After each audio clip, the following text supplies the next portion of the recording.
Hi, Charlie. Hi, baby bird. Um, I'm here to read you a story. Since I can't be there with you in person, I thought I would just send you a story you can watch anytime.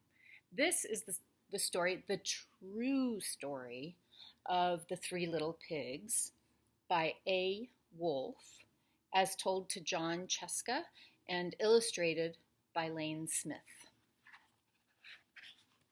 Everybody knows the story of the Three Little Pigs. Well, or at least they think they do. But I'll let you in on a little secret. Nobody knows the true story because nobody has ever heard my side of the story. I am the wolf. Alexander T. Wolfe, you can call me Al. I don't know how this whole big bad wolf thing got started, but it's all wrong. Maybe it's because of our diet. Hey, it's not my fault that wolves eat cute little animals like bunnies and sheep and pigs. That's just the way we are. If cheeseburgers were cute, folks would probably think you were big and bad too.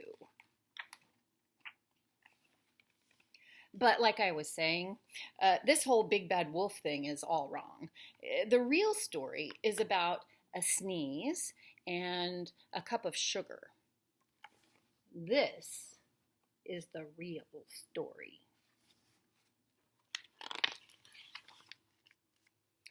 Way back in Once Upon a Time, I was making a birthday cake for my dear old granny, and I had a terrible sneezing cold. I ran out of sugar. I was very sneezy.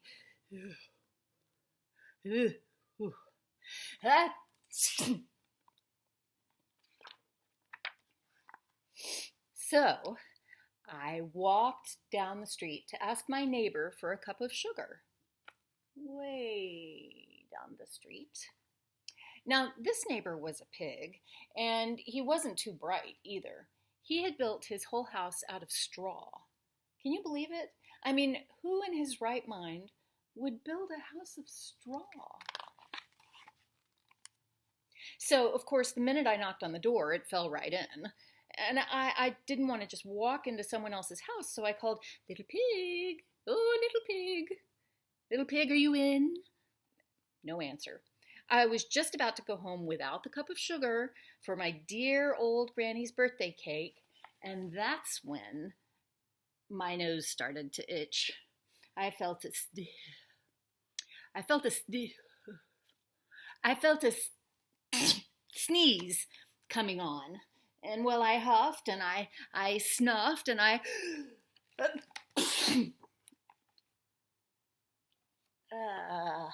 well, I sneezed a good sneeze. And you know what? That whole darn straw house, well, it fell down. And right in the middle of the pile of straw was the first little pig, dead as a doornail. He had been in his home the whole time. It seemed like a shame to leave a perfectly good ham dinner lying there in the straw, so I ate it up.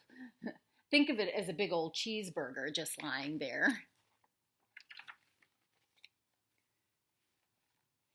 I was feeling a little better, but I still didn't have my cup of sugar, so I went to the next door neighbor's house. The neighbor was the first little pig's brother, and he was a little smarter, but not much. He had built his house out of sticks.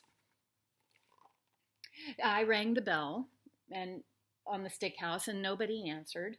So I called, "Oh, Mr. Pig! Mr. Pig, are you in?" He yelled back, "Go away, Wolf. You can't come in. I'm shaving the hairs on my chinny chin chin." I had just grabbed the doorknob when I felt another sneeze coming on. I huffed and I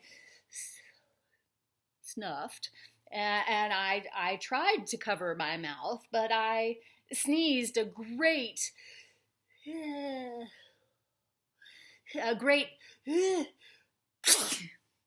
well, sneeze. And you're not going to believe it, but this guy's house fell down just like his brother's house. And when the dust cleared, there was the second little pig, dead as a doornail. Wolf's honor. Now, you know how food will spoil if you just, leave it out in the open? So I did the only thing there was to do. I had dinner again. I think of it as a second helping. I was actually getting pretty full, but my cold was feeling a little better. And I still didn't have that cup of sugar from my dear old granny's cake. So I went to the next house. This guy was the first and second little pig's brother. He must have been the brains of the family because he had built his house of bricks. I knocked on the brick house. No answer. I called, "Oh, Mr. Pig, Mr. Pig, are you in?" Do you know what that rude little porker answered? "Get out of here, wolf. Don't bother me again."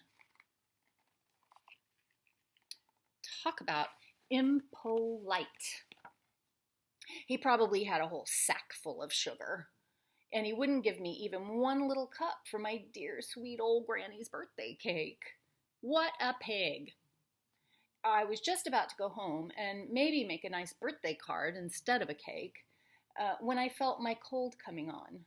I huffed and I snuffed and I sneezed once again. The third little pig yelled, "And your old granny can sit on a pin."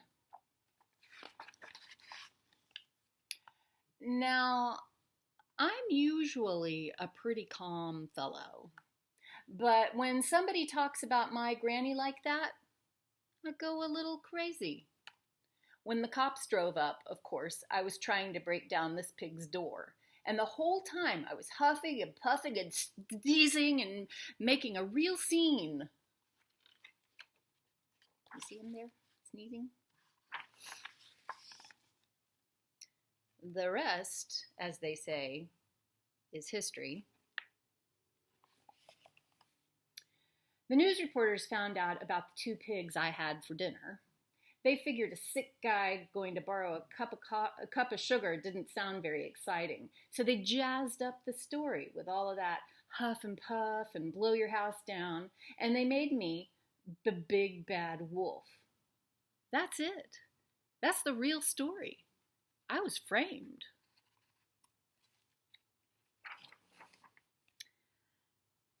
But maybe you could loan me a cup of sugar? The end. Okay, maybe there will be more later. I love you guys.